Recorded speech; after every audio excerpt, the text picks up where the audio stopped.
everybody, Lindsay Adler here, and what better place to make some beautiful, iconic photos than the busy streets of New York City. I've always loved the shots of the models crossing the street, dress flowing, a lot of drama, and so that is what we're going to do today. However, I'm going to capture the scene in two different ways. Shot number one is going to be all natural light. I'm going to use a little bit of the late evening sun coming through, and then shot number two, I'm going to add some studio strobes to the scene.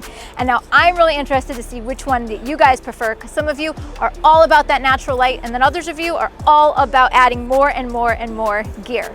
Now, let's first talk about our natural light setup as well as our camera gear.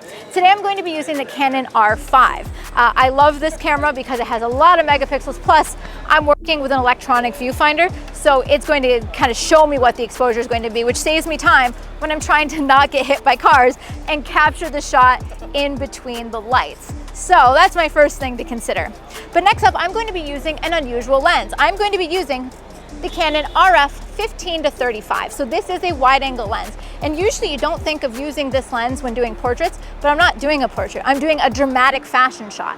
Now I wanted to have the ability to zoom so that I could change my focal length to compress the scene behind her, at times shooting at 15 to make it really expansive, and other times at 35 to compress the scene just a little bit. So both of my images are going to be shot with this lens.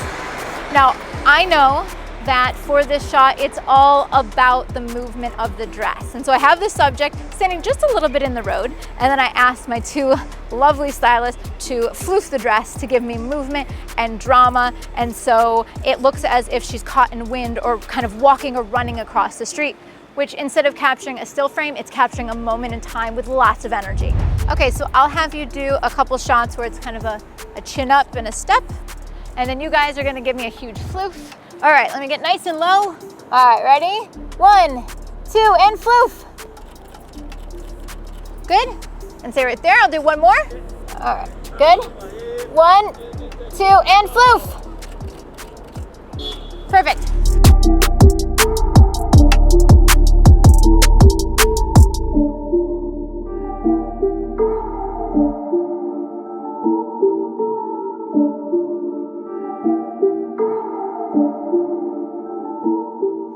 All right, so time for setup number two, using our studio strobe out on location. Now, these are busy streets, so what I decided to do is test my lighting beforehand on the sidewalk where we weren't going to get hit by cars. So my thought process is, although I like the environment, I only want a hint of it. I want them to mostly be in shadow. So I'm going to underexpose the ambient light so it's super dark and super moody. And then I'm going to introduce the strobes. I'm going to introduce two strobes. My first light is a beauty dish with a grid, which is going to primarily focus on her face to give her some nice illumination. My second light, however, is going to be a bare bulb with a teal gel to fill in the shadows. I think that it gives the image this really like surreal, alien looking effect. Like, it looks really cool. And long story short, it is as far opposite of natural light as you can get. And so it's going to give us two very different options to choose from. So I like the lighting, I got the shot. So let's actually go get the shot in the right environment with some of that movement to the dress. So let's do it again. 1. Wait, there's a card. 2 and 3. Okay. This time throw it towards me. Just a little bit. And look your face up towards that light. Ready?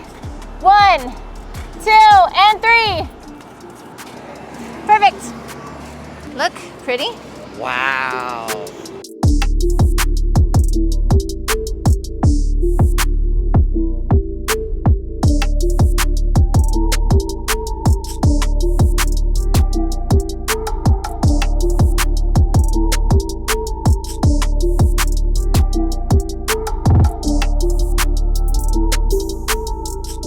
All right guys, so on that second shot with studio strobe, I did some straight onto the subject and then I moved around so I could get a little bit of the vanishing point here with this huge building behind me. Now, I'm not gonna lie, on this one, I feel like I definitely have a favorite. I don't know, I love the color and the drama that the strobes created, but I would love to hear what you think. So, what won the day? The natural light or the studio strobes on location? And tell me why, like which one works better for you. Now, if you want to see the gear used in this video, be sure to check out the links in the description below or visit adorama.com. And of course, you guys are going to want to stay tuned and subscribe because I have a lot more of this content coming your way. Thank you. Leave your comments. See you next time.